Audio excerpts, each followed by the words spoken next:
Welcome to Divine Peace. Tonight we'll read through every passage where Jesus directly addresses fear and worry, his words on anxiety flowing unbroken from gospel to gospel, to help you slow down, settle your thoughts, and drift into peaceful sleep. There will be no ads while you listen. If this channel brings you rest, consider subscribing, and let us know in the comments where in the world you're listening from tonight. Now, settle in, close your eyes, and let's begin. It is night in Jerusalem. The oil lamps gutter in a room above the city, throwing soft light against stone walls, and 13 men recline around a table still scattered with the remains of a Passover meal. The bread has been broken. The wine has been poured. One of the 13 has already slipped out through the doorway and into the dark. The others remain. And the man at the center of the table, the one who washed their feet only moments ago, the one who announced that someone among them would hand him over to be killed, this man looks at the 11 faces still turned toward him and speaks. He does not speak about what is coming for him. He speaks about what is happening inside them. Do not let your hearts be troubled, he says. You believe in God. Believe also in me. Hold that moment. A man who knows he will be arrested before morning, who knows the weight of Roman execution is hours away, looks at the people he loves and says, "Do not be afraid." That is where this reading begins, not with theology, not with abstraction, but with a room, a night, and a voice speaking peace into the anxiety of people who can feel that something terrible is closing in around them. We will return to that room. We will hear everything he said there, every promise, every reassurance, every word about his Father's house and the peace he was leaving behind. But first, we need to understand the world these words were spoken into, because "do not worry" sounds different when you hear it in a comfortable room with the lights on and food in the pantry. It meant something else entirely to the people who first received it. First-century Galilee was not a place where worry was a character flaw or a failure of positive thinking. It was a place where worry was the rational response to life as it actually existed. Over 90% of the population lived as peasants, subsisting on what the land would yield in a given season, and the land did not always yield. One failed harvest, one illness at the wrong time, one dispute with a creditor. Any of these could mean the loss of ancestral land, the only security a family possessed, forcing a household into tenant farming, where they worked soil that had once been theirs, or into day labor, standing in the marketplace at dawn, hoping someone would hire them before the sun grew too hot to wait. The wealth of the region was concentrated in the hands of a small elite, families who lived in the urban centers of Sepphoris and Tiberias, while the villages scattered across the Jezreel Valley and the hills above the lake struggled under layers of taxation that never relented. Roman tribute, collected through local proxies who had their own profit to extract, tolls on every trade route, the annual temple tax, half a shekel, roughly 2 days' wages for a common labourer, owed regardless of whether the harvest came in or the nets came up empty. In Capernaum, the fishing village where Jesus made his home during his years of public teaching, families depended on an industry that was volatile by nature. A bad season on the Sea of Galilee, storms, a shift in the fish, a failure of equipment, and a household could slide from sufficiency into debt within weeks. This was a world where the historian Josephus recorded wave after wave of unrest, where dispossessed peasants sometimes turned to banditry, not out of wickedness, but out of desperation, because the structures around them offered no safety net, no appeal, no mercy. Roman occupation meant the casual threat of violence was always present. A soldier could compel you to carry his pack for a mile. A governor could raise taxes without warning. A census could uproot your family and force you onto the road. This is the world Jesus is speaking into when he says, do not worry about your life. He's not addressing people who have invented problems for themselves. He's not offering a pleasant thought to comfortable listeners. He's making a radical claim to men and women whose daily survival is genuinely uncertain. People who have every reason the world can offer to lie awake at night in fear. Remember that. Let it settle into the silence as we turn now to a hillside above the Sea of Galilee, where the teaching begins. The Gospel of Matthew chapter 5. The hillside rises above the northwestern shore of the lake, near the village of Capernaum and the small settlement of Tabgha, where springs feed into the sea. Tradition has placed this teaching here for over 1,600 years, the natural slope of the land forming a kind of amphitheatre, the water below catching the light, the crowd gathered on the grass in two circles, the disciples close, and behind them a larger press of people who have followed this rabbi out of the towns and down the roads, because something in his voice made them leave their work and come. Jesus goes up on the hillside, he sits down. In first-century Jewish culture, this is not casual. A rabbi who sits is delivering authoritative instruction. He is not telling stories around a fire. He is establishing a way of life. His disciples come to him, and he begins to teach. Matthew chapter 5, verse 1. Now when Jesus saw the crowds, he went up on a mountainside and sat down. His disciples came to him, and he began to teach them. He said, "Blessed are the poor in spirit, for theirs is the kingdom of heaven. Blessed are those who mourn, for they will be comforted. Blessed are the meek, for they will inherit the earth. Blessed are those who hunger and thirst for righteousness, for they will be filled. Blessed are the merciful, for they will be shown mercy. Blessed are the pure in heart, for they will see God. Blessed are the peacemakers, for they will be called children of God. Blessed are those who are persecuted because of righteousness, for theirs is the kingdom of heaven. Blessed are you when people insult you, persecute you, and falsely say all kinds of evil against you because of me. Rejoice and be glad, because great is your reward in heaven, for in the same way they persecuted the prophets who were before you. Listen to who he names: the poor in spirit, the mourning, the meek, those who hunger, those who are persecuted. Every category he blesses is a category of vulnerability. Every face he turns toward is a face marked by loss, by powerlessness, by the kind of life that the world does not call blessed, and he says, you are blessed. Not you will be blessed once your circumstances improve. Not you would be blessed if you tried harder.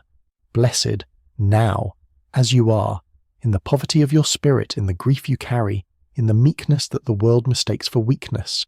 This is the audience, these are the people sitting on that hillside, and when Jesus turns, a few moments later in Matthew's account, to speak directly about worry and fear, he is not lecturing people who have manufactured their own anxiety. He is looking into the faces of people who have been told by every structure around them that they are not safe, that they are not enough, that tomorrow holds no promise for them. And to those faces he says what we will hear now. Matthew chapter 6, verse 25. Therefore I tell you, do not worry about your life, what you will eat or drink, or about your body, what you will wear. Is not life more than food, and the body more than clothes? Look at the birds of the air. They do not sow or reap or store away in barns, and yet your heavenly Father feeds them. Are you not much more valuable than they? Can any one of you by worrying add a single hour to your life? And why do you worry about clothes? See how the flowers of the field grow. They do not labor or spin. Yet I tell you that not even Solomon in all his splendor was dressed like one of these. If that is how God clothes the grass of the field, which is here today and tomorrow is thrown into the fire, will he not much more clothe you, you of little faith? So do not worry, saying, what shall we eat? Or what shall we drink? Or what shall we wear?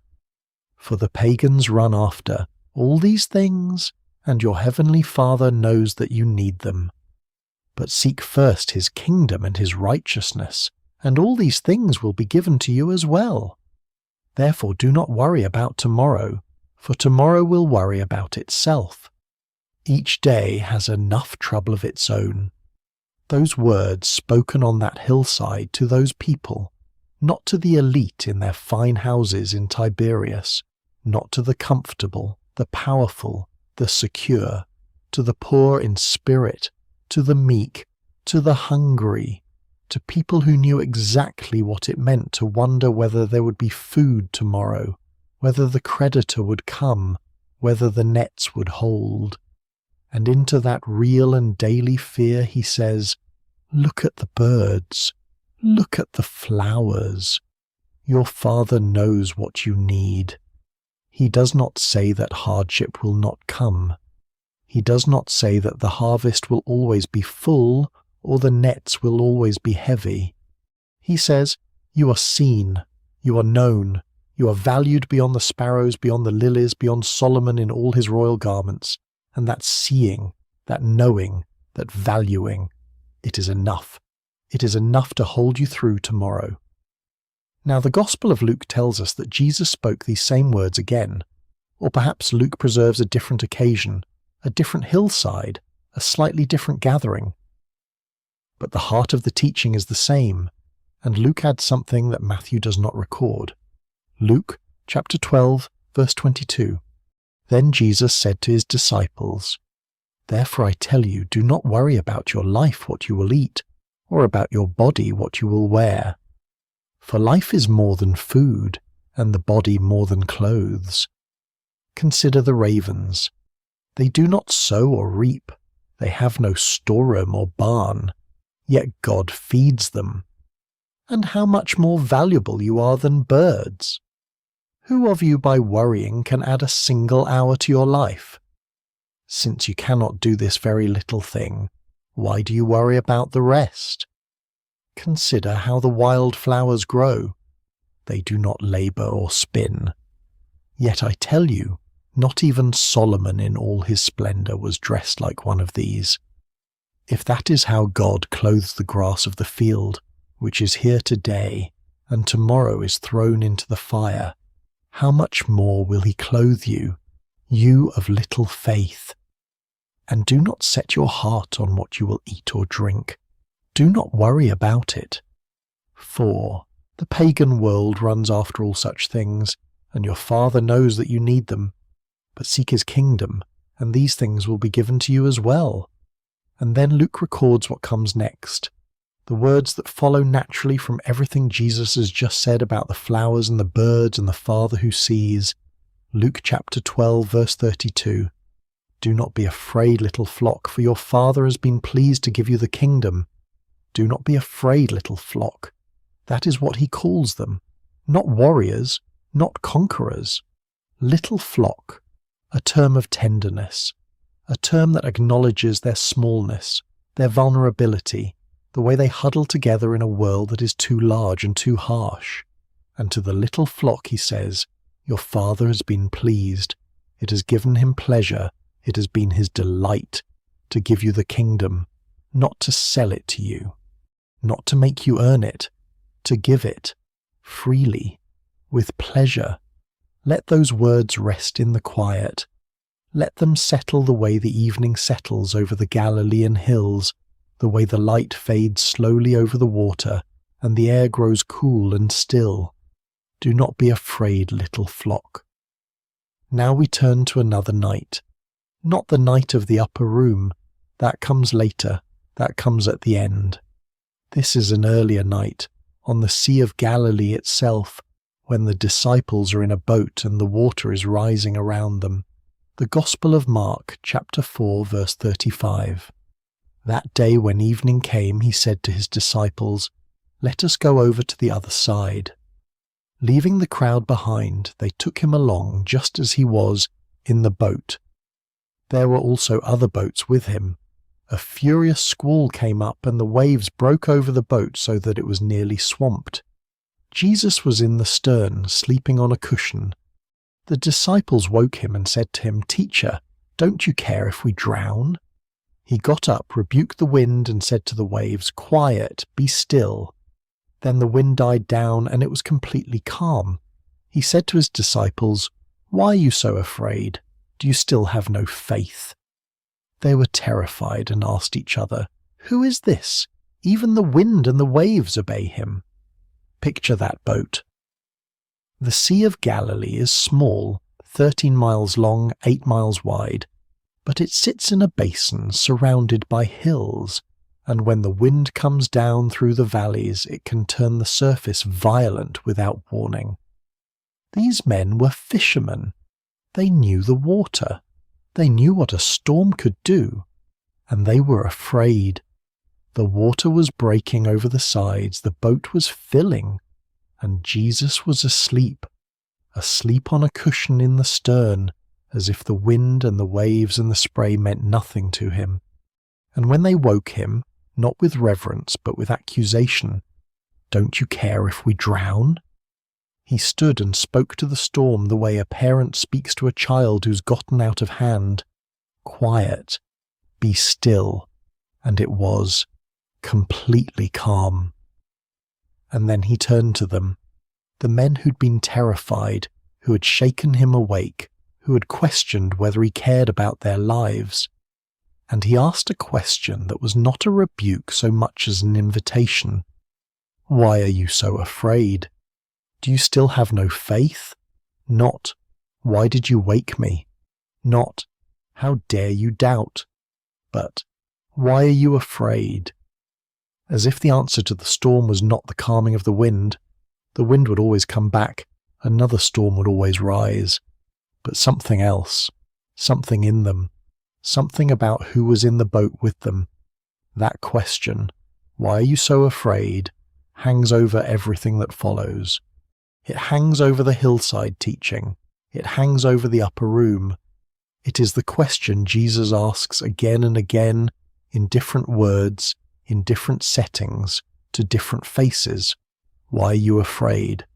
And always, always, the answer he offers is not a change of circumstances, but a presence. "I am here.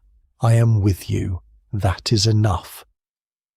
Now we hear his invitation, the one that gathers up all the weariness and the fear and the weight and says, "Bring it here. Bring it to me." Matthew chapter 11, verse 28.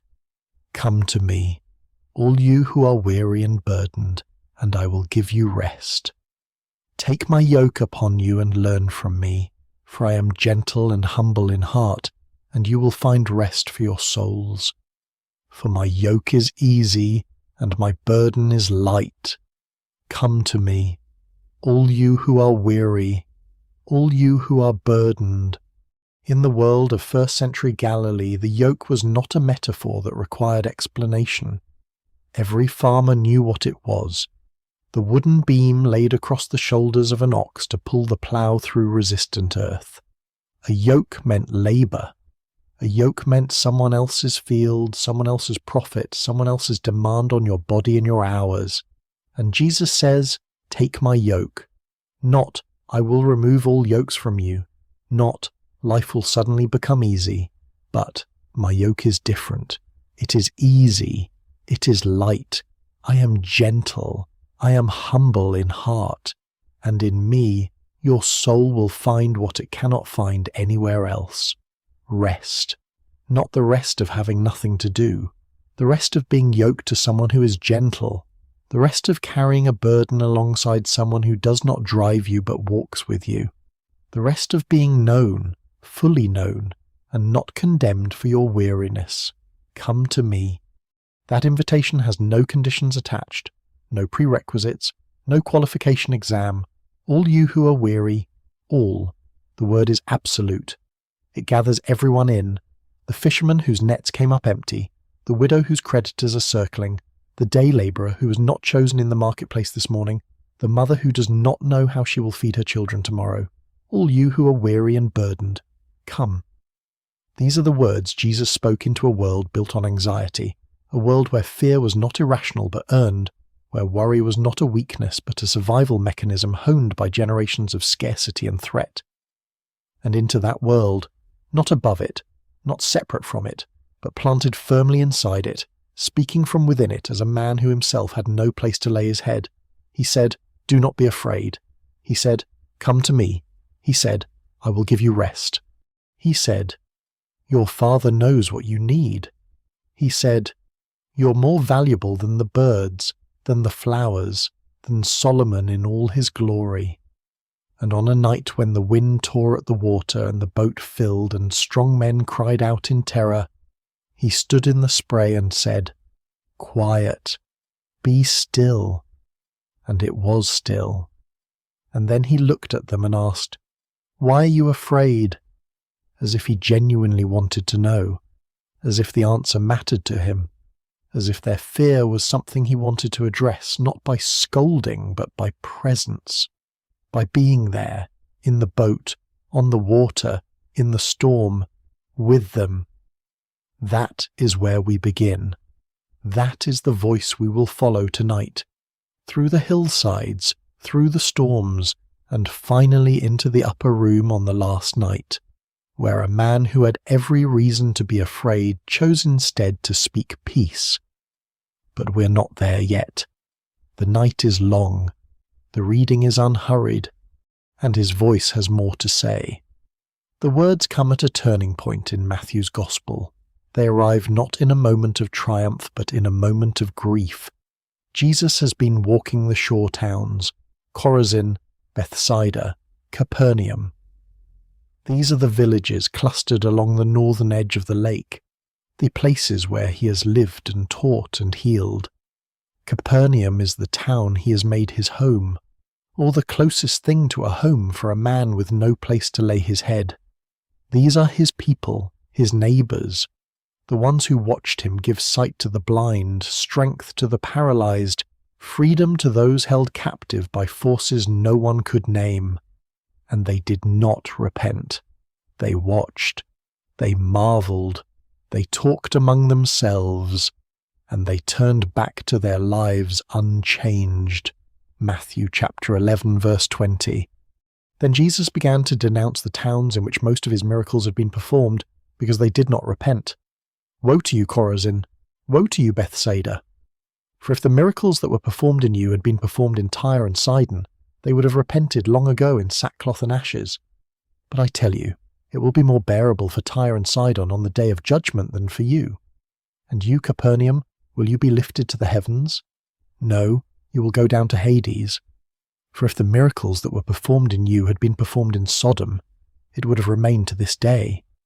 But I tell you that it will be more bearable for Sodom on the day of judgment than for you." Woe! The word in the original language is not a thunderclap, it is a lament. It is the sound a mourner makes at a funeral, a cry of grief over something that cannot be undone. Jesus is not raging at these towns. He is grieving them. He has walked their streets. He has eaten at their tables. He has touched their sick and spoken to their dead and called the life back into them. And they watched it all happen and did not change. This is rejection, not the dramatic kind. No one is driving him out with stones, not here, not yet. This is the quieter rejection, the shrug, the return to normal, the refusal to let what you have witnessed rearrange the furniture of your life. And out of that grief, out of that sorrow over the towns that saw everything and believed nothing, comes something unexpected. Verse 25.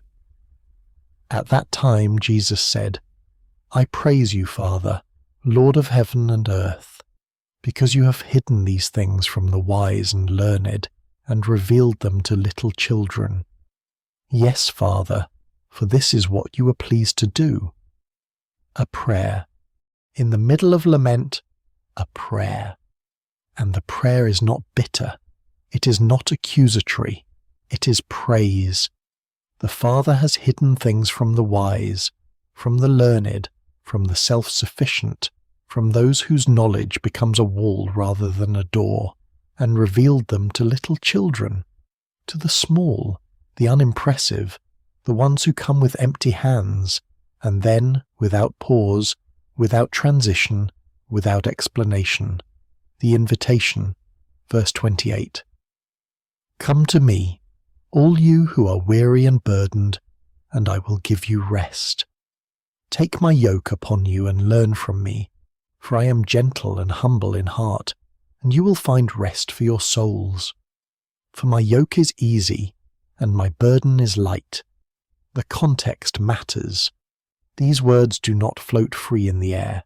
They are born from a specific moment, a moment of grief, of rejection, of praise offered in the midst of sorrow. The towns that had every advantage turned away. And in response, Jesus does not withdraw. He does not close the door. He opens it wider. Come to me, all you who are weary. The yoke. In the religious world of first-century Judaism, to take a rabbi's yoke meant to submit yourself to his teaching, his interpretation of the law, his way of reading the Torah and applying it to life.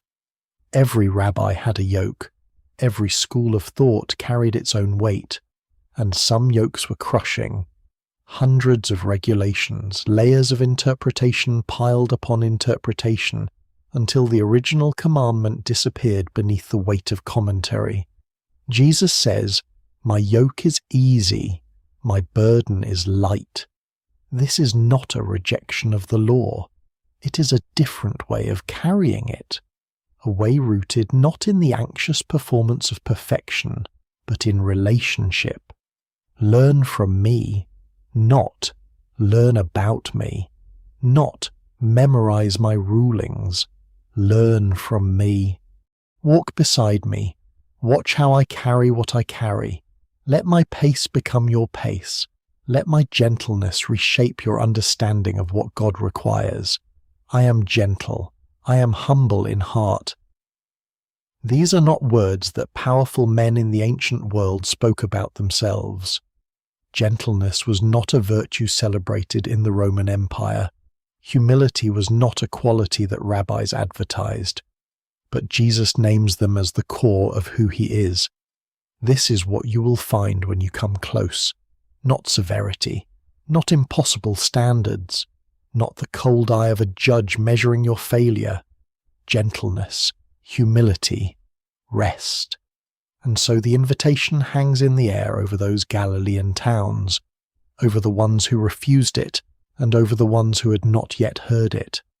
Come, all, whoever you are, however heavy the burden, however deep the weariness. Come. The reading continues. Mark chapter 4, verse 35. The scene shifts. It is evening now, the end of a long day of teaching. Jesus has been sitting in a boat just offshore, speaking to the crowds pressed along the water's edge. He has told them parables, the sower and the seed, the lamp on a stand, the mustard seed, stories about hidden things, about growth no one can see, about small beginnings and unlikely endings. And now the day is done. The crowds disperse along the shoreline, moving back toward the villages as dusk thickens over the hills. And Jesus says to his disciples, "Let us go over to the other side." 6 words, ordinary words, let us go over to the other side. But the other side of the Sea of Galilee is not simply the opposite shore. The western side, the side they are leaving, is Jewish. Capernaum, Bethsaida, Magdala. These are towns of synagogues and Torah scrolls, of Sabbath observance and kosher laws. The eastern side is different, the Decapolis. 10 Greek cities, Gentile territory, a place of pagan temples, pig herds, and people who do not know the God of Abraham. To cross from west to east is not merely a boat ride. It is a boundary crossing. It is a movement toward the unclean, the unfamiliar, the other. And the disciples follow. They do not question the destination. Not yet. That will come later. Verse 36. Leaving the crowd behind, they took him along, just as he was, in the boat. Just as he was, tired, worn from hours of teaching. No time to go ashore, no pause to eat or rest. They take him as they find him, exhausted, human, in need of sleep. And other boats are with them, a small flotilla pushing out into the fading light, the oars dipping quiet into the calm water. The Sea of Galilee. To call it a sea is generous by modern standards. It is a lake, roughly 21 kilometers long, 13 wide. You can see from one shore to the other on a clear day. A body of fresh water fed by the Jordan River, stocked with tilapia and sardines, the economic lifeblood of the surrounding villages. But its geography makes it dangerous. The lake sits in the Jordan Rift Valley, more than 200 meters below sea level, one of the lowest freshwater lakes on Earth. To the east, the Golan Heights rise steeply, a high plateau that drops off sharply toward the water. To the west and north, hills and valleys form natural channels, and when cool air from the heights meets the warm, humid air over the lake's surface, the result is sudden and violent. Katabatic winds, dense, cold air plunging downward through the ravines with the force of gravity behind it, strike the water without warning. A calm evening can become a deadly squall in minutes. The fishermen among the disciples know this. Simon Peter, Andrew, James, John. They have spent their lives on this water. They have read its moods since boyhood. They know the signs, the way the air changes, the way the surface ripples shift, the way the sky darkens over the Golan before the wind arrives. They are not amateurs. They are not easily frightened, and still. The text tells us they were terrified. The boat they are in is likely similar to the ancient vessel discovered at Kibbutz Ginosar in 1986, an 8-meter wooden fishing boat from the 1st century, flat-bottomed, open-decked, built for the shallow waters of the lake but never designed to withstand the kind of storm the sea can produce.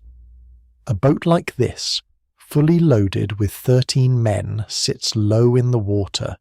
It has no cabin, no shelter. When the waves come over the side, there is nowhere to go. Verse 37. A furious squall came up, and the waves broke over the boat so that it was nearly swamped. Nearly swamped. The water is not just spraying over the bow, it is filling the hull. The men are bailing, hands, buckets, whatever they can find, and the water keeps coming. The wind is a wall, the darkness is total, and they are professionals. They know what a boat full of water means. They know how quickly the lake takes a vessel down. And verse 38. Jesus was in the stern, sleeping on a cushion, in the stern, at the back of the boat where the helmsman would sit, sleeping, while the boat fills, while the wind screams, while strong men fight for their lives against the water pouring in, sleeping on a cushion. Mark preserves this detail, this small, specific, intimate detail. A cushion. The Greek word is proskephalein, likely a leather-covered sandbag used as ballast, or a rower's cushion kept in the stern. It is the kind of detail that comes from someone who was there, someone who remembers, someone who looked back at that stern in the chaos and saw him, asleep, his head on a cushion, at perfect peace while the world came apart. The contrast is absolute. The disciples are drenched, terrified, fighting the waves with everything they have, and Jesus sleeps, not restlessly, not stirring at the noise, deeply, profoundly asleep, as if the storm has no claim on him, as if the wind and the water are someone else's problem, and the disciples break. The disciples woke him and said to him, "Teacher, don't you care if we drown?" Teacher. The word carries respect, but the sentence does not. Don't you care? The question is raw. It is desperate. It is the voice of men who are about to die and cannot understand why the one person who might help is asleep. It is half prayer and half accusation. How can you sleep? How can you rest? We are dying. Don't you care? This is what fear does. It narrows the world to a single point, survival, and everything else becomes irrelevant. The months of teaching, the miracles, the bread multiplied, the sick healed. None of it matters when the water is at your chest and the boat is going down. Fear strips away everything except the immediate, urgent animal need to live. And Jesus wakes. Verse 39. He got up, rebuked the wind, and said to the waves, "Quiet, be still." Then the wind died down, and it was completely calm. He does not pray. He does not ask the Father for help. He speaks directly to the wind and the sea, as if they are things that can hear, things that can obey, and they do. The wind stops, not gradually, not fading out over minutes the way a natural storm subsides. It stops. The waves flatten. The surface of the lake goes still, completely calm. The phrase is emphatic. Not mostly calm, not calming down, completely calm, as if the storm never existed, as if the violence of moments ago was a dream. And then verse 40. He said to his disciples, "Why are you so afraid? Do you still have no faith? Why are you so afraid?" The question is not rhetorical. It is not scolding. It is a genuine inquiry, as if he wants them to examine their fear, to look at it carefully, to ask themselves what it was built on. You saw the wind, you felt the waves, you watched the boat fill, and you concluded that you would die. But I was in the boat. I was here the whole time. Did you think I would let you drown? Do you still have no faith? Still. The word carries a gentle weight. They have been with him for months. They have seen what he can do. And still, when the storm came, faith vanished and terror filled its place. He does not condemn them for this, but he names it.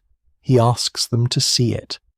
And then the final verse of the passage, verse 41. They were terrified and asked each other, "Who is this? Even the wind and the waves obey him."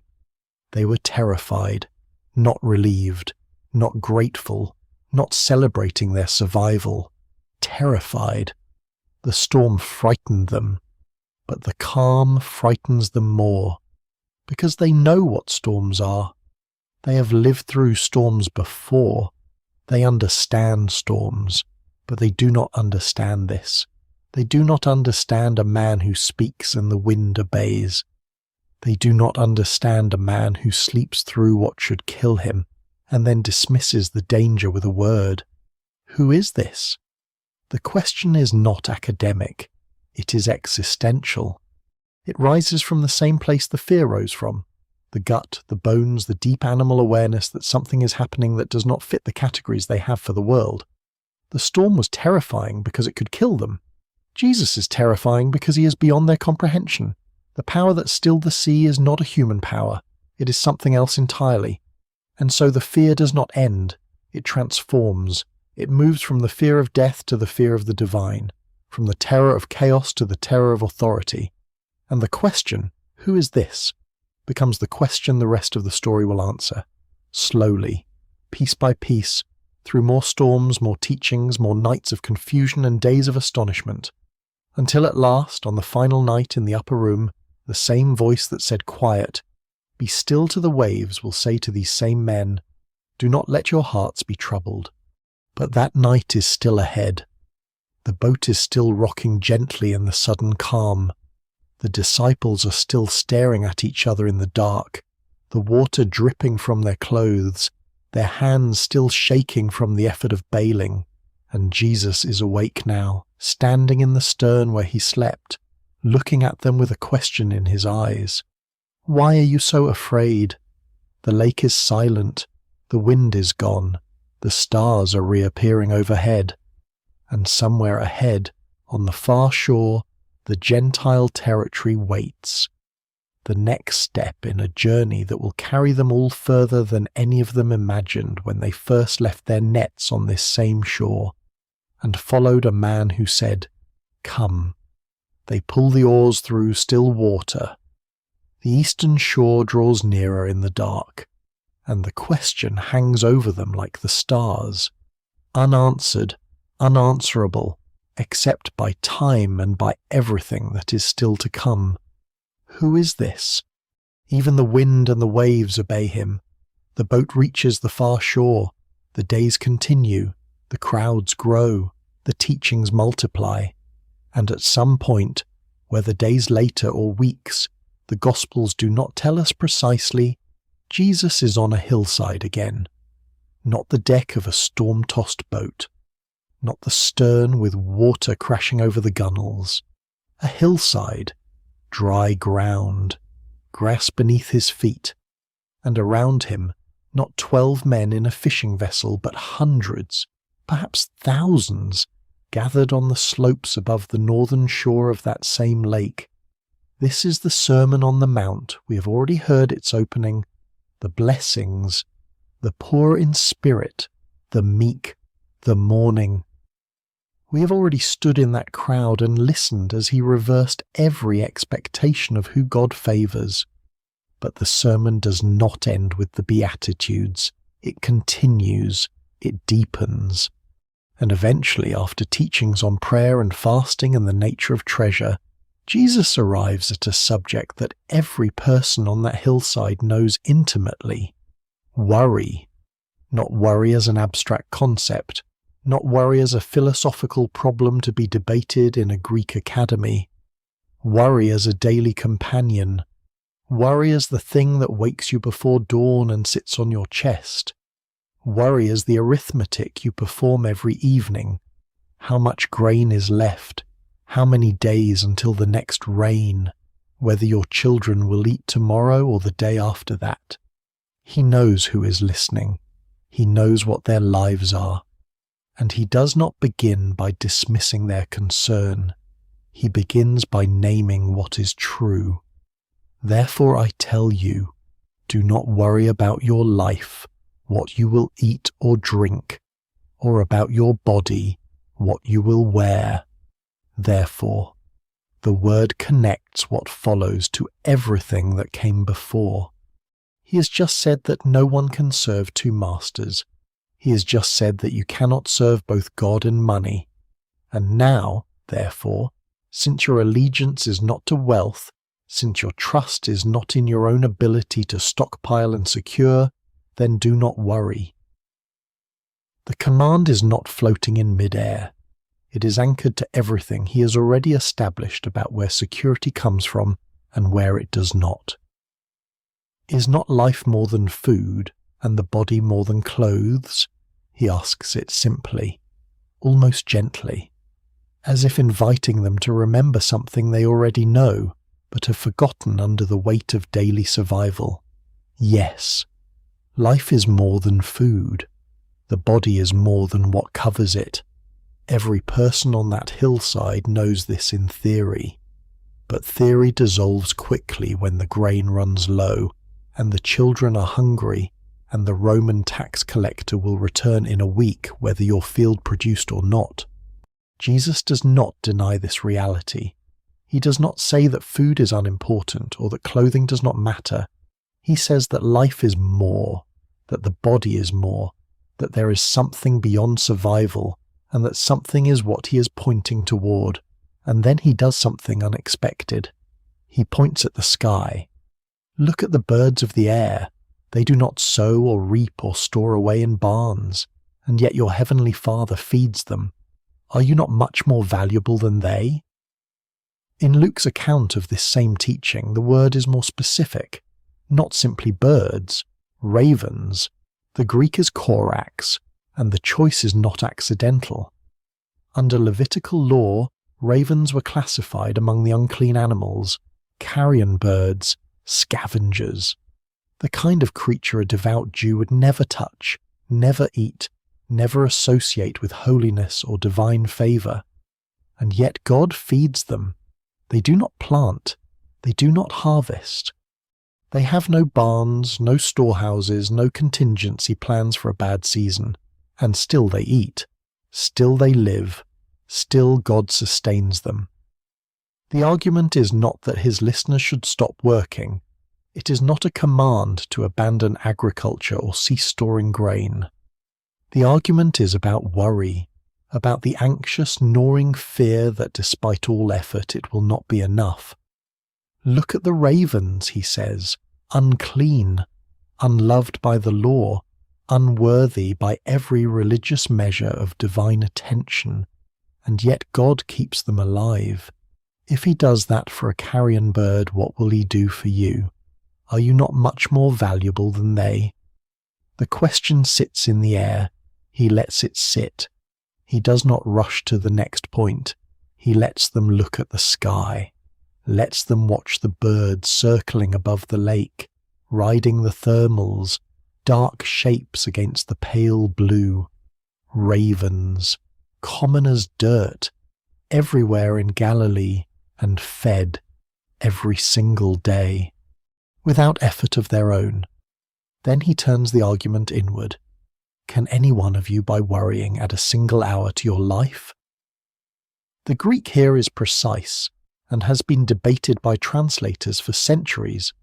The word pesis means a cubit, a measurement of length, roughly 18 inches, the distance from elbow to fingertip, and the word helikia can mean either stature, physical height, or span of life. The older translations read it as height. Can worry add a single cubit to your stature? But modern scholarship leans toward lifespan. Can worry add a single hour to how long you live? Either way, the rhetorical force is identical. The answer is no. Obviously no. Every person on that hillside knows it. Worry has never made anyone taller. Worry has never made anyone live longer. If anything, the opposite. Worry wears the body down. Worry steals sleep and appetite and joy. Worry is a mechanism that promises control and delivers nothing. This is the turn in the argument. Jesus has moved from the miraculous, the stilled storm, the waves obeying his voice, to the logical. He is not performing a sign here. He is not calming the wind or healing a paralytic. He is making a case, an argument, almost a philosophical one.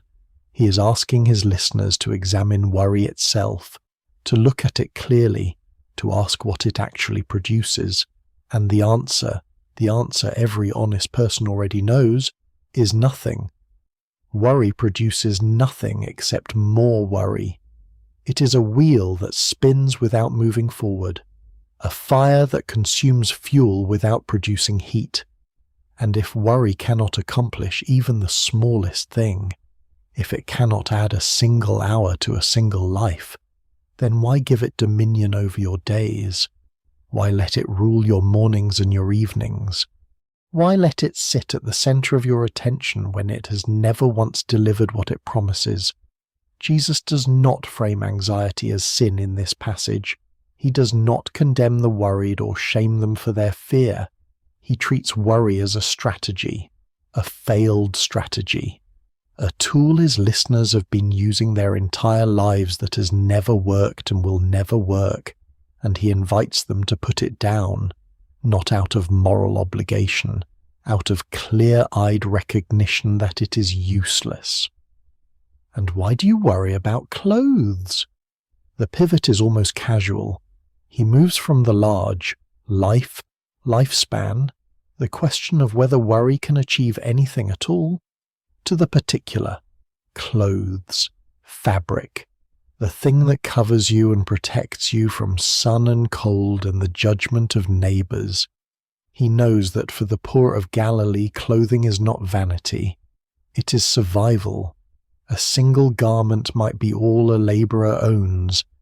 It serves as coat by day and blanket by night. If it wears through, there may be no money for another. Clothing is not trivial to these people. It is essential. And yet, see how the flowers of the field grow. They do not labor or spin. He gestures toward the hillside around them, and on that hillside in the Galilean spring the wildflowers are blooming. Botanists who have studied the flora of this region identify multiple candidates for the flowers Jesus indicates. The anemone coronaria, known as the poppy anemone or windflower, which carpets the hills in vivid scarlet and deep blue during the brief weeks of early spring. Poppies, wild irises, daisy-like blooms that open in the morning sun and close at dusk. These are not cultivated flowers. No one planted them. No one tends them. They grow where the rain falls and the sun reaches and nowhere else. They are also temporary. Profoundly, almost cruelly temporary. In the heat of a Galilean summer, these flowers wilt within days of their first blooming. A single week of extraordinary colour, and then they brown and curl and dry. And once dried, the local women gather them, along with the dry grass, and feed them into the clay ovens where bread is baked.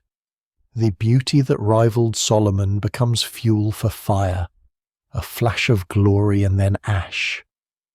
Yet I tell you that not even Solomon in all his splendour was dressed like one of these. Solomon.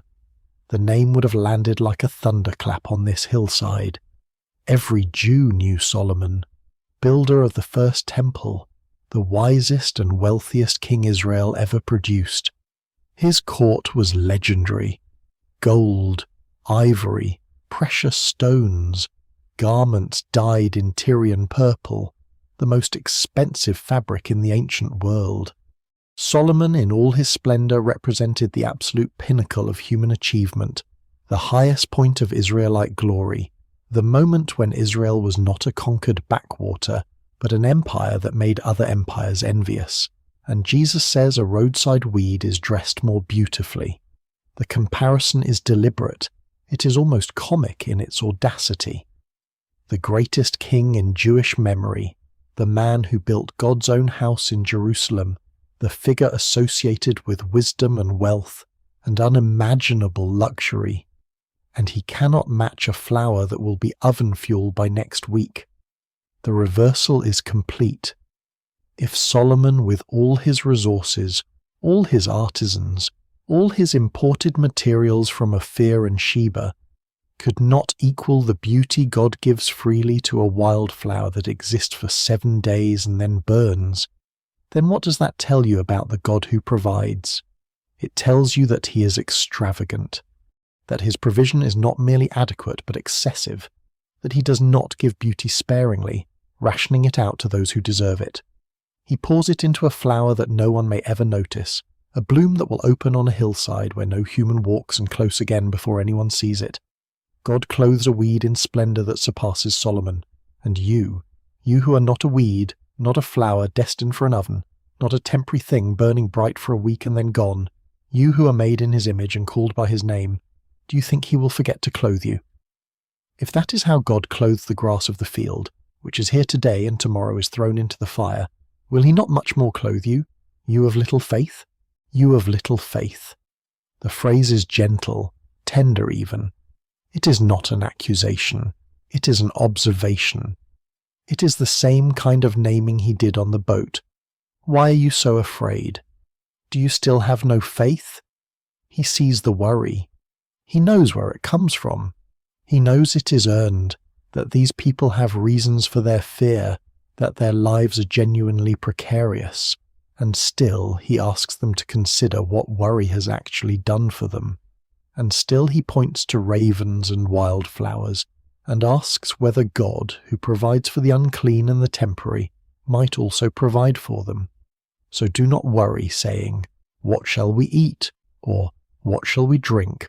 or "What shall we wear?" He names the specific fears, not abstract anxiety, the particular worries of particular people. What shall we eat? What shall we drink? What shall we wear? The 3 necessities. The 3 things that every human body requires to survive. He knows they worry about these things because they have reason to worry about these things. He is not unaware. He is not naive. He is not speaking from a position of wealth or security that makes poverty invisible. He is a Tecton's son from Nazareth, a village so insignificant that people joke about whether anything good can come from it. He knows what it is to live close to the edge, and yet he says do not worry. Not because the need is not real, because the worry is not useful, because there is something else, someone else who holds what they need. For the pagans run after all these things, and your heavenly Father knows that you need them. Your heavenly Father knows. He knows you need food. He knows you need water. He knows you need clothing. You're not informing him of something he has overlooked. You're not reminding him of your existence. He knows. The pagans, the nations, the Gentiles, those who do not know this Father, they run after these things because they have no one to trust. They have only themselves and their own effort and their own anxious planning. But you're not without a Father. You're not alone in the world. You're not dependent solely on your own strength. But seek first his kingdom and his righteousness, and all these things will be given to you as well. Seek first, not seek only, not seek instead. First, before the worry, before the calculation, before the anxious arithmetic of survival, seek the kingdom, seek his righteousness, put those things at the centre, and let the rest arrange itself around them. The promise is not that seeking the kingdom eliminates material need. The promise is that material need is not your responsibility alone, that there is a Father who knows, that there is provision beyond your own effort, that the energy you pour into worry, into the spinning wheel that goes nowhere, could be redirected towards something that actually matters, something that actually produces, something that the ravens and the wildflowers already know by instinct, but that humans, with their capacity for imagining future catastrophe, have forgotten. Seek first his kingdom. The command is an invitation. It is the same shape as "Come to me, all you who are weary." It is not a burden. It is a release. Put down the weight of trying to control tomorrow. Put down the impossible task of guaranteeing your own survival through sheer force of will. Seek the kingdom. Let the Father handle what the Father has always handled. And then the crowd thins. The hillside empties. The sermon ends. Or at least Matthew's account of it does. But the teaching does not vanish. It reappears in a different place, with a different crowd, in a gospel written by a different hand for a different audience. Luke records the same words, the same ravens, the same flowers, the same argument about the futility of worry and the faithfulness of God. But Luke adds something Matthew does not. Luke gives us a context that changes the texture of the teaching entirely. In Luke's account, thousands have gathered. The crowd is so large that people are trampling one another. The press of bodies, the noise, the chaos of a mob drawn by rumour and miracle, and the desperate hope that this teacher might be different from all the others. Thousands, pushing, shouting, stepping on each other in their eagerness to get close. And in the middle of this chaos, Jesus turns to his disciples, not to the thousands, to the 12, to the small, bewildered circle of men who left everything to follow him and are now surrounded by a crowd they cannot control. And in a voice that somehow carries over the noise, he says what he said on the hillside. Do not worry about your life. Consider the ravens. Consider the flowers. Your Father knows what you need. But then he adds something, a phrase that appears nowhere in Matthew, a phrase that exists only here, only in Luke, only in this moment surrounded by thousands of strangers and spoken into the ears of a handful of followers who are very small and very exposed and very far from any kind of safety. Do not be afraid, little flock, for your Father has been pleased to give you the kingdom. Little flock, in Greek, to mikron poimnion. The diminutive is deliberate. It is a term of tenderness, the way a parent speaks to a very small child, the way a shepherd speaks to lambs, not grown sheep. Little flock, you who are tiny, you who are few, You who are surrounded by wolves and crowds and powers that could crush you without noticing. Do not be afraid. The pastoral image is unmistakable. A flock, a shepherd, sheep among dangers they cannot overcome by their own strength. And the shepherd does not say, be strong, does not say, fight harder, does not say, worry until you find a solution. He says, do not be afraid, because the Father has already decided, has already been pleased. The kingdom is not something they must earn or seize or worry into existence. It is a gift, already given, already decided. The pleasure of the Father has already settled the matter, and then Luke's Jesus does something else. He moves from the external, food, clothing, the material needs that drive daily anxiety, to the internal, to the architecture of the heart itself. Sell your possessions and give to the poor.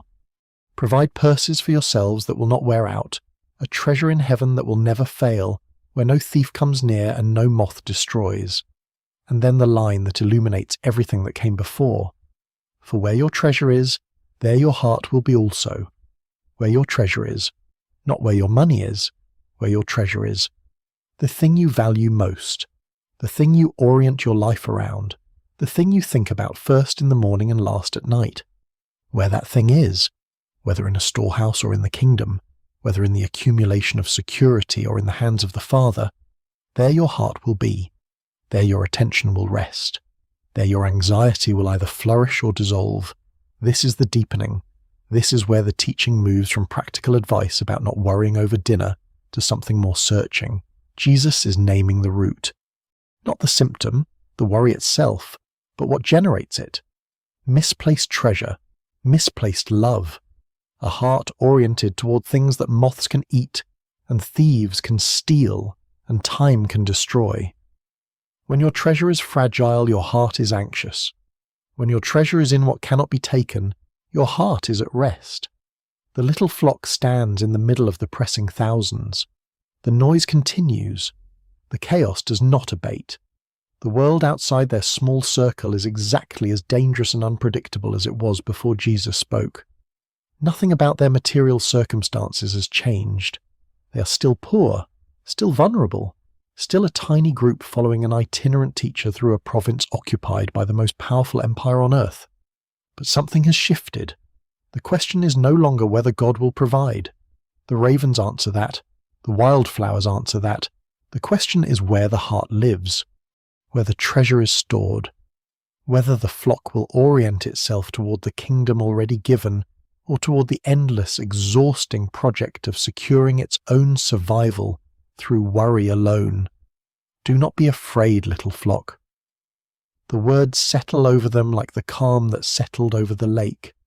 Not a removal of danger, not a promise that the wolves will never come, but a presence, a voice, a shepherd who knows his sheep by name and calls them what they are, small, vulnerable, beloved, and tells them that the kingdom is already theirs. And now the road turns south. The teaching on the hillside is finished. The words about birds and lilies and treasure and the little flock have been spoken. The crowds thin or thicken depending on the village, depending on the day. But the direction changes, and with that change, everything already said takes on a different weight. Luke marks the moment with a single sentence. As the time approached for him to be taken up to heaven, Jesus resolutely set his face to go to Jerusalem. Set his face. The Greek carries the force of stone, of a man planting his feet against a gale, of a decision so complete that the body itself becomes its expression. Jaw set, eyes forward, every step deliberate. The prophet Isaiah used the same language centuries earlier. I have set my face like flint, and I know I will not be put to shame. It is the language of someone who knows exactly what lies ahead and walks toward it anyway. Jerusalem, not a pilgrimage, not a festival visit, though the festivals provide the calendar. Jerusalem where prophets die. Jesus himself will say it plainly later on this road. It is impossible for a prophet to be killed outside of Jerusalem.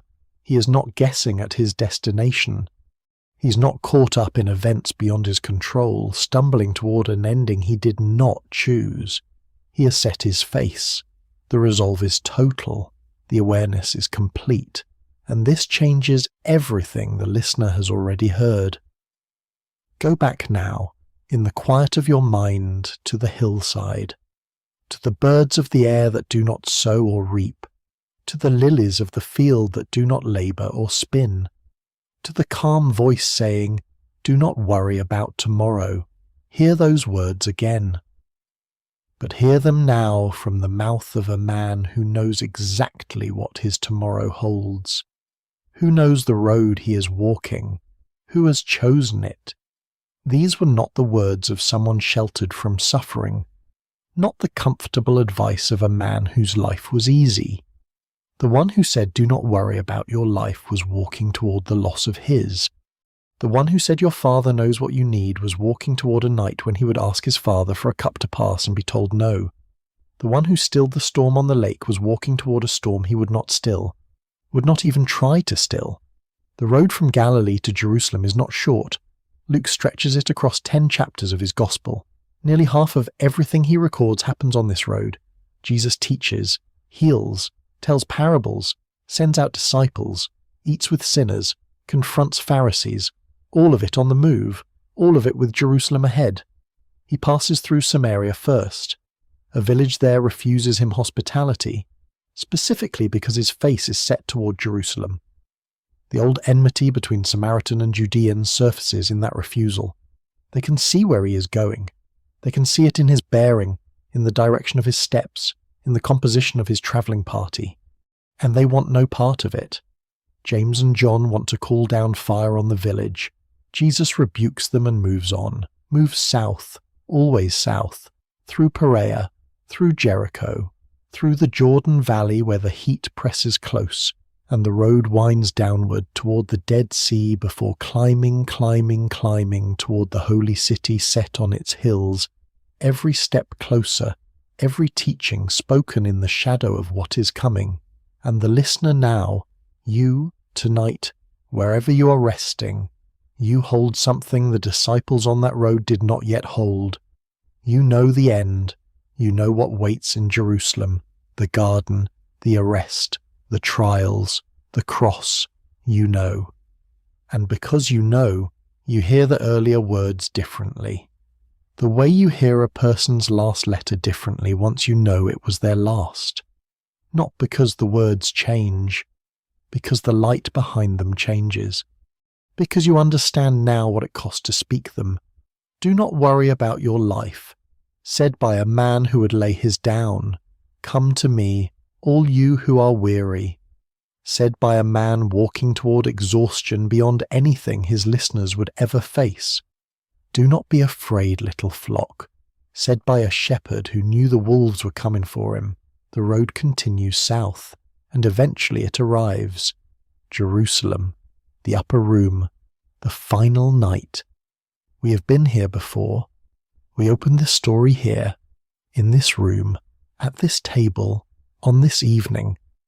But we entered it then the way you enter a room in a dream, mid-conversation, without knowing how you arrived.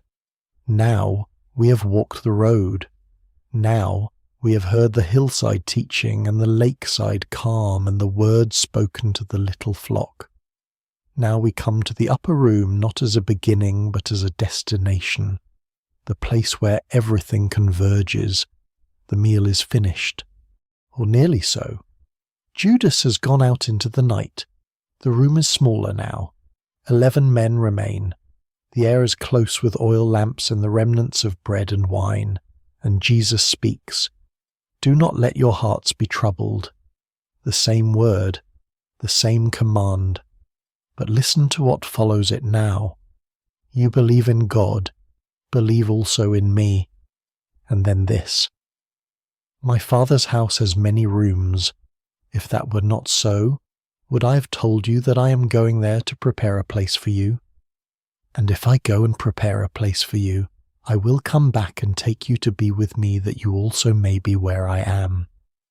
You know the way to the place where I am going. He is leaving. That is what he is telling them. In the gentlest possible language, with the image of a house with many rooms, with the promise of return, with the assurance of a place prepared, he is telling them he is leaving, and they know it. They have felt it coming for days, perhaps weeks. The dread has been building. The questions they are afraid to ask have been multiplying in the silence between his words. And Thomas breaks, not dramatically, not with a shout, just a question that carries all the weight of a man who cannot pretend to understand any longer.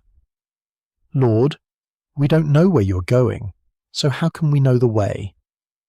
It is a question born of anxiety, of disorientation. Thomas is not asking for theological clarity. He is asking the question every frightened person asks when the path ahead disappears into darkness. Where are you going? How do I follow? What happens to me if I lose sight of you? The fear beneath the question is the fear of being left behind, of being abandoned in a world that suddenly makes no sense without the one who made sense of it. And Jesus does not give him a map, does not describe the route, does not say, turn left at Bethany and continue until you see the gates. He says this, I am the way and the truth and the life. No one comes to the Father except through me. I am the way, not I will show you the way, not I will draw you a map. I am. The destination and the path are the same person. The answer to Thomas's fear, where are you going, how do I follow, is not a set of directions. It is a relationship. You follow me, you know me, and in knowing me, you are already on the way. You are already home. Philip speaks next, and his question is different from Thomas's, but the anxiety beneath it is the same. Lord, show us the Father, and there shall be enough for us. Show us. Make it visible. Make it concrete. Give us something we can see and hold and point to when the darkness comes. Philip is not asking an abstract theological question. He is asking for proof, for assurance, for something solid beneath his feet, because he can feel the ground shifting and he is afraid. And Jesus answers with something that sounds almost like grief. Don't you know me, Philip, even after I have been with you such a long time? Anyone who has seen me has seen the Father. How can you say, show us the Father? 3 years. They have walked together for 3 years. Philip has seen the water become wine, the bread multiply, the dead rise, the storms obey. And still he asks, show us, make it real. And Jesus says, I am real. I am here. I have been here. What you're looking for, you're looking at. The one you want the Father to send. I am here. I was sent. Believe me when I say that I am in the Father and the Father is in me, or at least believe on the evidence of the works themselves. Every question in this room is a question about fear. Thomas fears losing the way. Philip fears that the invisible God will remain invisible, that faith will collapse without sight, and Jesus answers both fears not with reassurance about what will happen tomorrow or next week or after he is gone. He answers with a claim about who he is, about the nature of reality itself. I am the way. I am in the Father. The Father is in me. You have seen me. Therefore you have seen everything you need to see. The foundation of his teaching about fear, from the birds to the lilies to the calm lake to this room, is not a technique for managing anxiety. It is not a set of mental exercises. It is not positive thinking or cognitive reframing, or any of the 1,000 tools the modern world would later develop to address the same ancient terror. The foundation is a person, a presence, the claim that in knowing him, they know the Father, that in trusting him, they trust the one who feeds the ravens and clothes the grass, that the remedy for fear is not information but intimacy. And then the conversation moves deeper still. Jesus has told them he is leaving. He has told them there is a place prepared. He has told them he is the way, but the fear has not dissolved. It cannot dissolve. because what they fear most has not yet been addressed. Not the question of direction, Thomas asked that. Not the question of proof, Philip asked that. What remains is the deepest fear, the primal one, the one beneath all the others. You are leaving, and we will be alone. Jesus speaks into that fear now, directly, without pausing.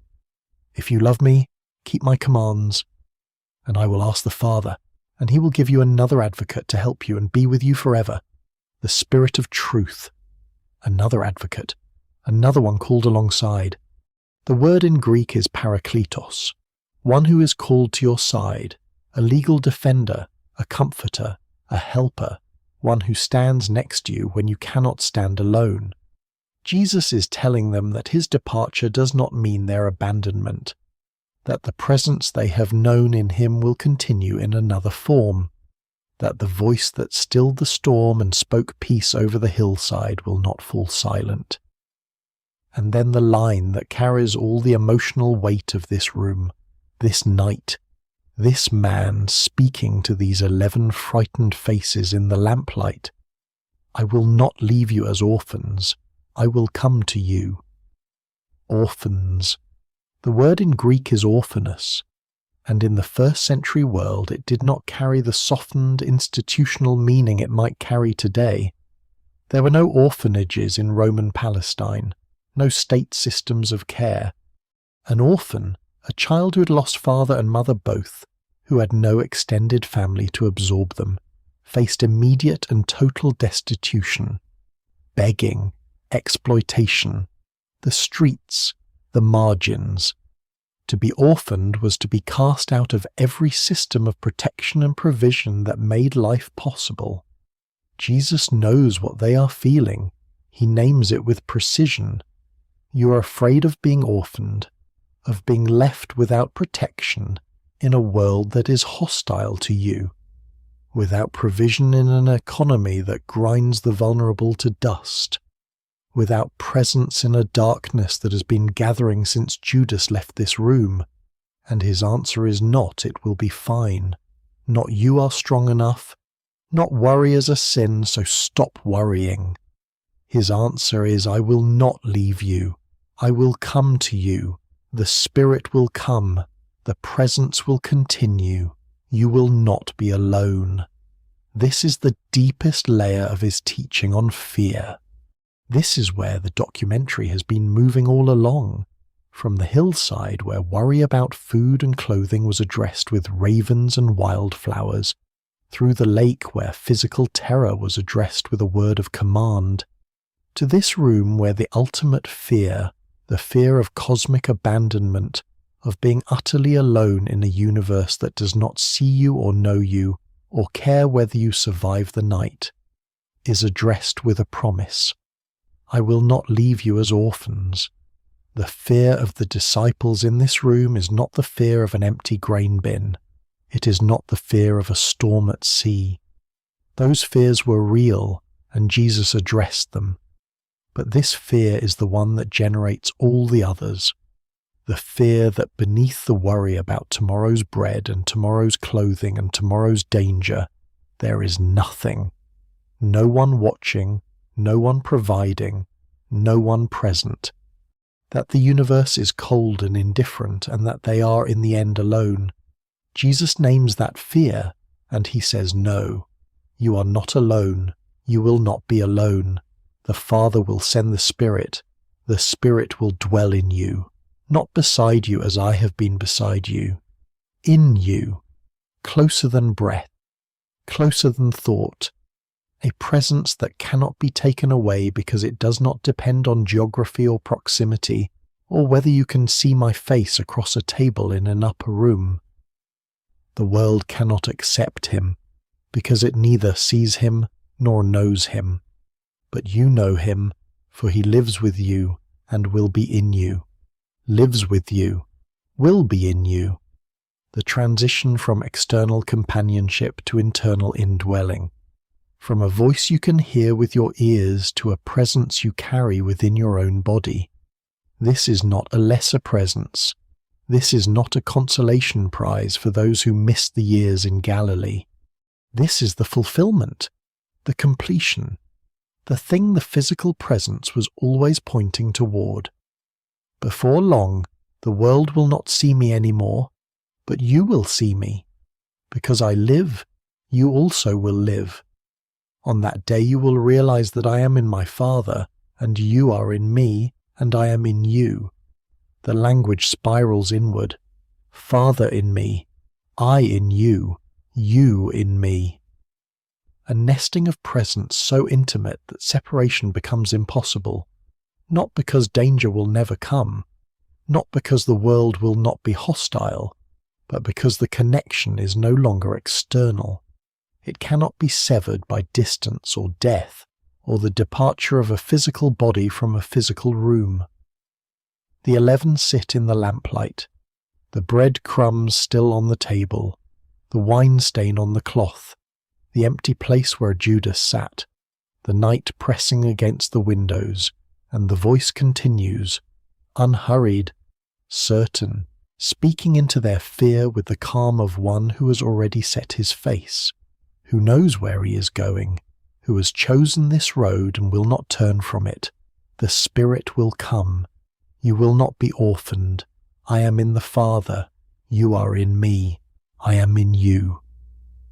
The fear does not vanish from the room.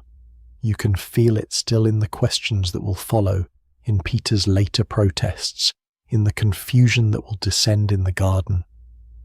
But something has been placed beneath the fear, a foundation, a floor beneath the falling, the promise that whatever comes next, and what comes next will be terrible, they will not face it alone.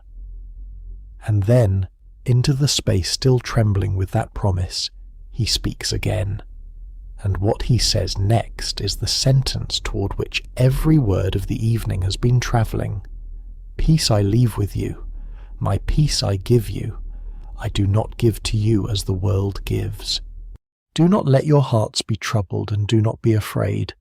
4 sentences, fewer than 30 words in the Greek, and within them the entire weight of what has been building since the hillside in Galilee. Listen to the shape of it. Peace I leave with you.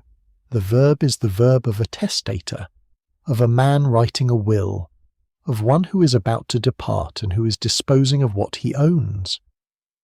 In the legal language of the first-century world, a bequest was the formal transfer of property from one whose life was ending to those whose lives would continue. What a man left behind was what he had loved most, what he had gathered most carefully, what he most wanted to survive him. Fathers bequeathed land, rabbis bequeathed teaching, kings bequeathed thrones, and here, in a borrowed room on a borrowed evening, a carpenter's son who owns nothing that Rome would recognize as property is drafting his last will and testament.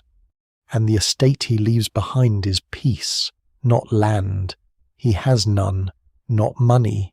He has none, not a house, not a title, not an army, not an office, not a name that will be spoken with reverence in the halls of Jerusalem or Rome. All of that will be taken from him within hours. He will be stripped of his clothing. He will be stripped of his freedom. He will be stripped of his friends who are about to scatter into the dark.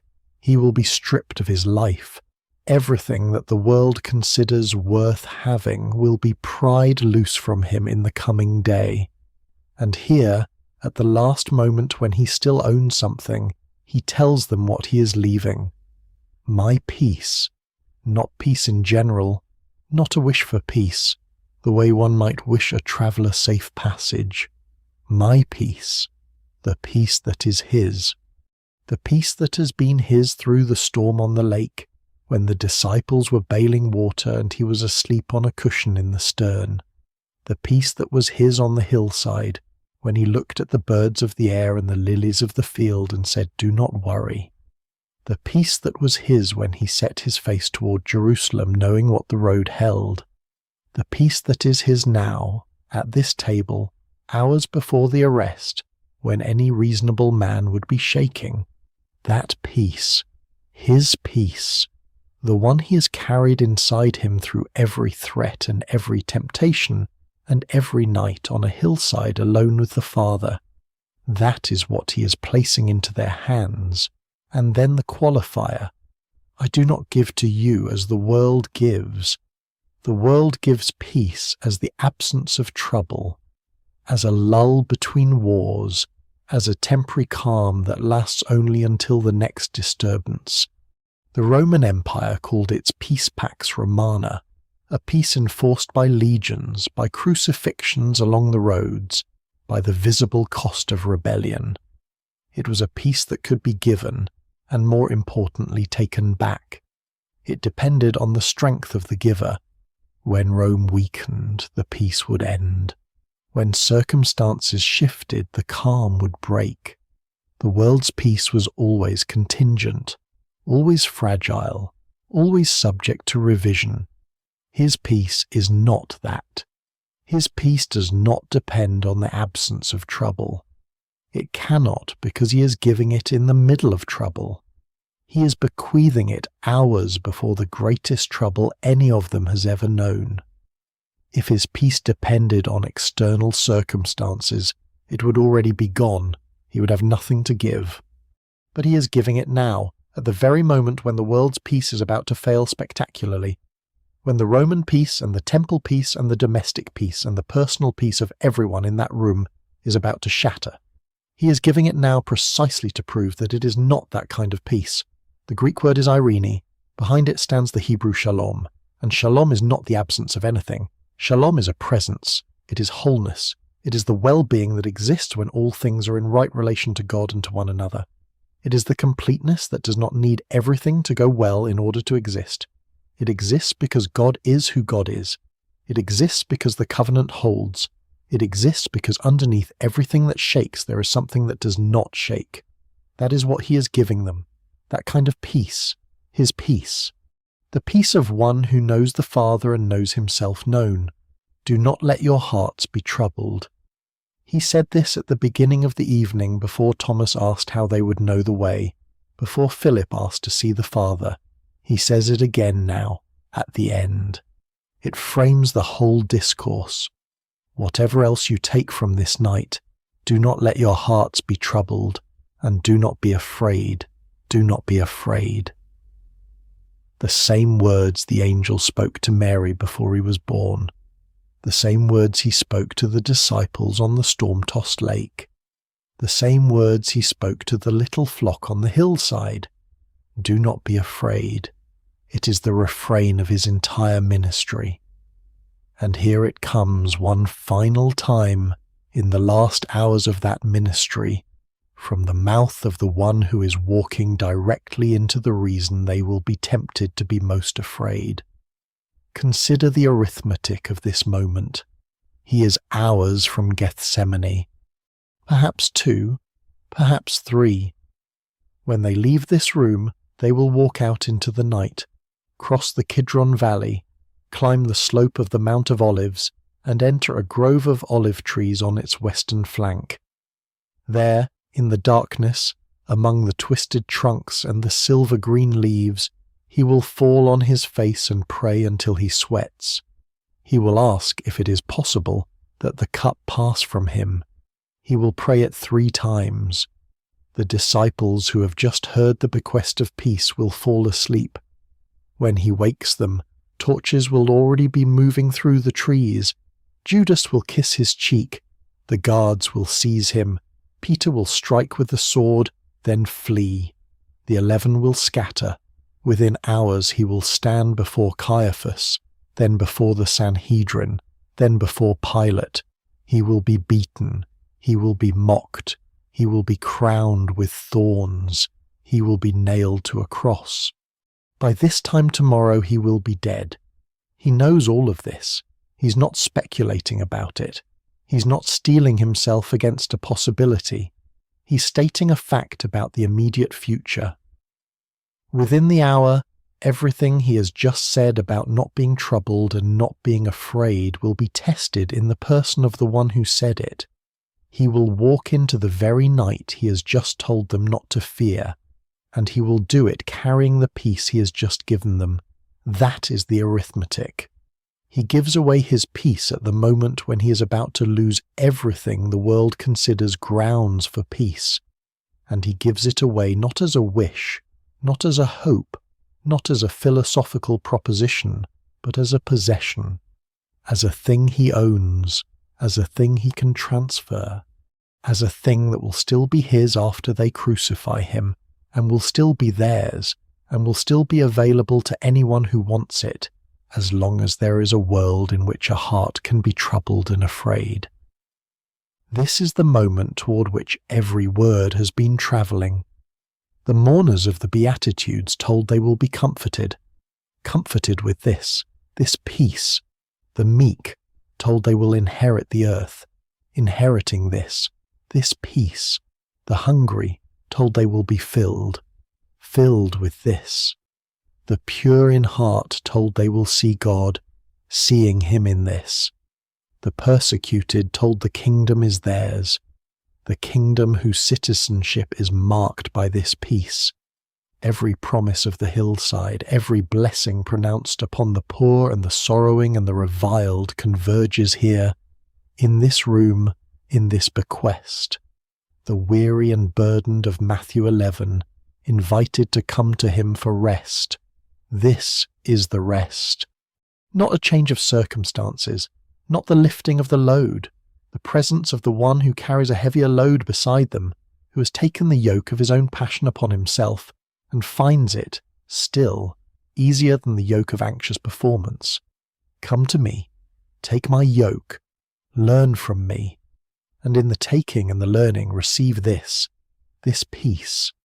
The drowning disciples of the lake, terrified in the swamped boat, who cried out, "Do you not care if we drown?" He has answered that question now.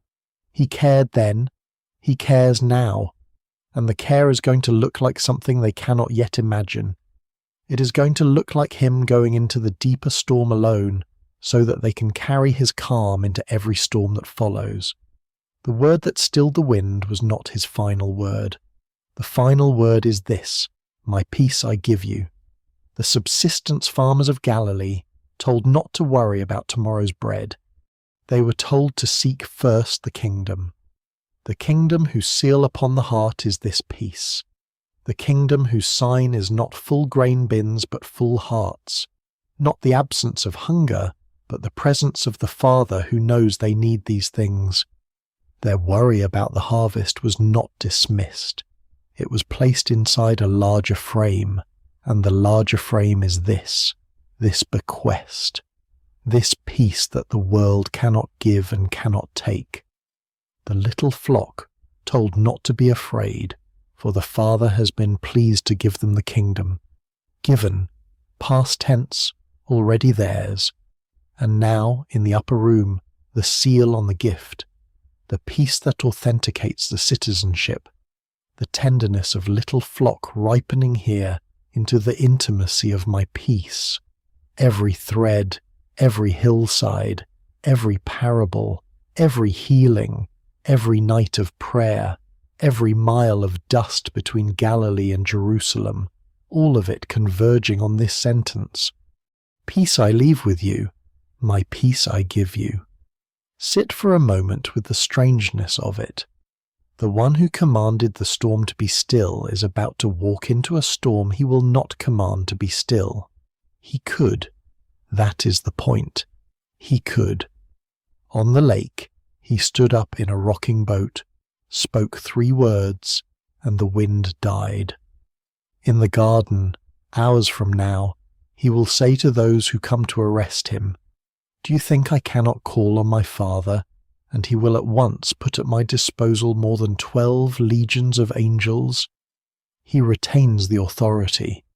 The power that stilled the lake has not been withdrawn. It is being held back, chosen against. The one who could summon legions chooses to summon none. The one who could speak calm into his own storm chooses to speak it, instead, into theirs. This is what makes the peace a gift rather than a wish. If he only had the words and not the power, The bequest would be sentimental, beautiful perhaps, but empty. The consolation of a good man facing a bad death. But he has the power. He has demonstrated it. The disciples in this room have seen him do it. They were in the boat. They watched the water go flat. They know what his voice can do to weather. And so when he sits at the table now and says, "My peace I give you," they are receiving the peace of one who has the power to spare himself and has chosen not to. That is the peace on offer. Not the peace of one who has no choice but to accept his fate.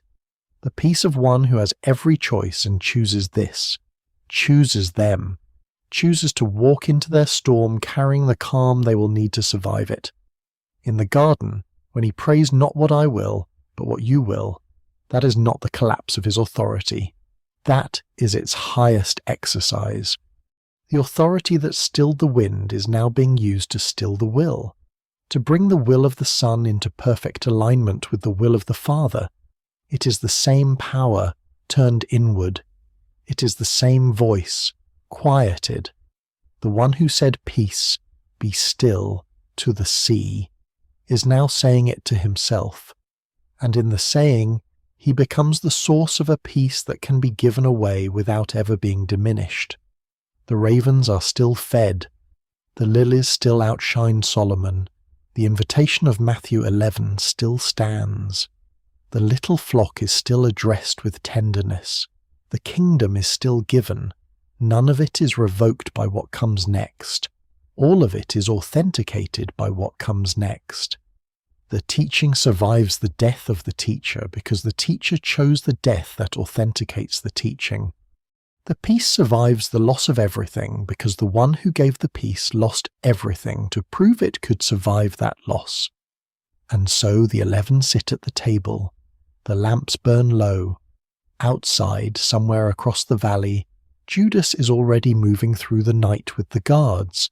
The wine is finished, the bread is broken, the linen is stained, the city is asleep or trying to sleep, and the voice at the head of the table has completed its bequest. My peace I give you.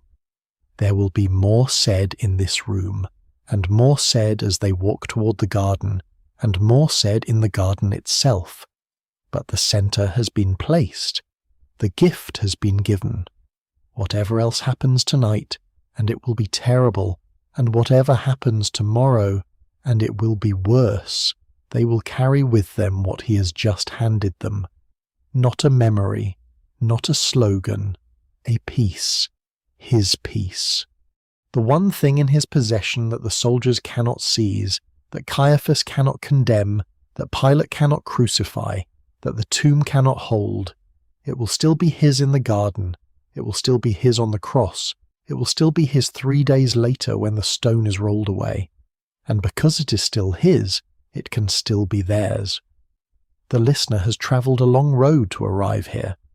From the fields of Galilee, where a peasant looked at an empty grain bin and calculated how many days until hunger.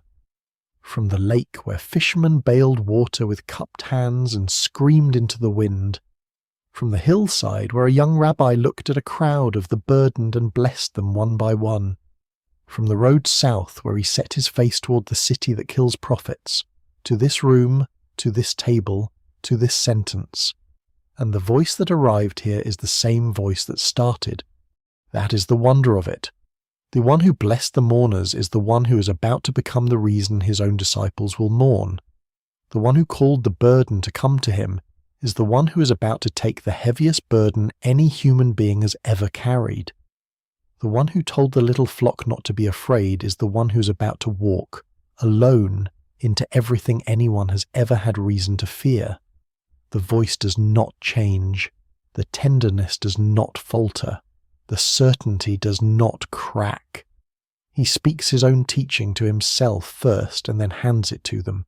Hear it once more, now, in the full weight of the evening. Peace I leave with you, my peace I give you. I do not give to you as the world gives. Do not let your hearts be troubled and do not be afraid. And hear beneath it the other words that have been laid down along the way. The invitation still open, the blessing still spoken. the command still given, every one of them a facet of this same peace, offered from this same voice, on this same night, and every night since. Come to me, all you who are weary and burdened, and I will give you rest. Blessed are the poor in spirit, for theirs is the kingdom of heaven. Blessed are those who mourn, for they will be comforted. Blessed are the meek, for they will inherit the earth. Blessed are those who hunger and thirst for righteousness, for they will be filled. Blessed are the merciful, for they will be shown mercy. Blessed are the pure in heart, for they will see God. Blessed are the peacemakers, for they will be called children of God. Blessed are those who are persecuted because of righteousness, for theirs is the kingdom of heaven. Do not worry about your life, what you will eat, or about your body, what you will wear. For life is more than food, and the body more than clothes. Consider the ravens. They do not sow or reap, they have no storeroom or barn, yet God feeds them. And how much more valuable you are than birds. Consider how the wildflowers grow. They do not labor or spin. Yet I tell you, not even Solomon in all his splendor was dressed like one of these. Do not be afraid, little flock, for your Father has been pleased to give you the kingdom. Peace, be still. I will not leave you as orphans. Peace I leave with you. My peace I give you. Therefore do not worry about tomorrow, for tomorrow will worry about itself.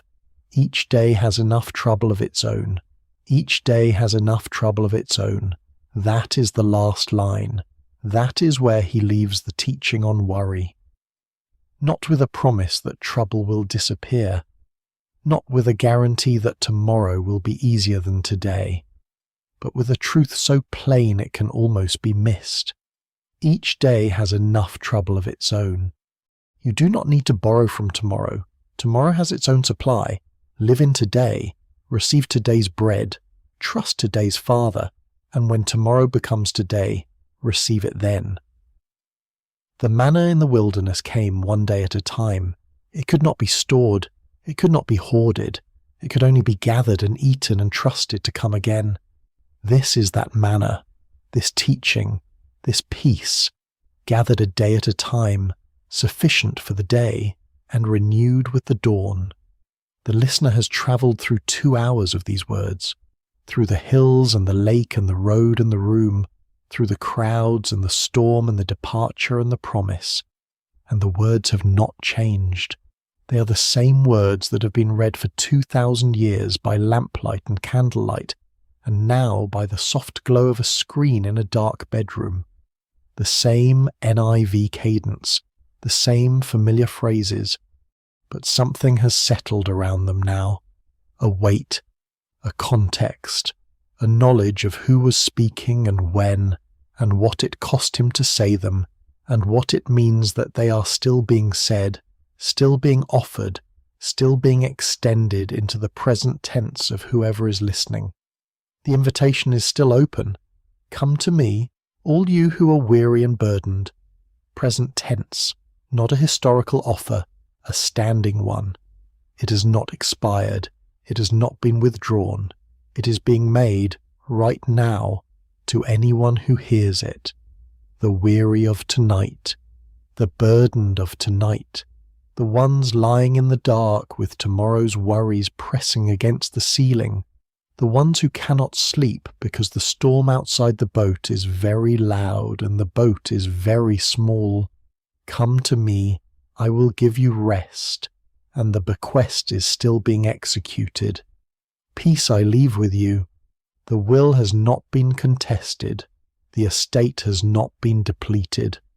2,000 years of readers have received their inheritance, and the inheritance has not diminished. There is still peace to be given. There is still his peace on offer, not as the world gives, not as a temporary lull between troubles, as a presence, a settled, unmoved, unmovable presence, given by the one who walked into the storm so that the calm could be handed out on the other side.